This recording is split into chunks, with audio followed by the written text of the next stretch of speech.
When Karen Yellowdragon, an oat farmer from a small island that is part of the Lahyrntian island of Vazkelt, lost her job as a wartime factory worker after a war ended, she, as an unmarried woman, sought to compete in automobile races in Vazkelt and on the Lahyrntian mainland. In her quest for racing glory, which took her from Vazkelt to the Lahyrntian mainland and back,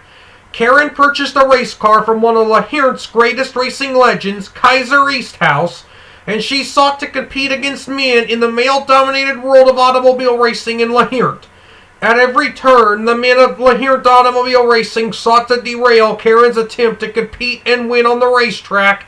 even if doing so meant ruining the reputation of motorsports in Lahyrnt at the worst possible time.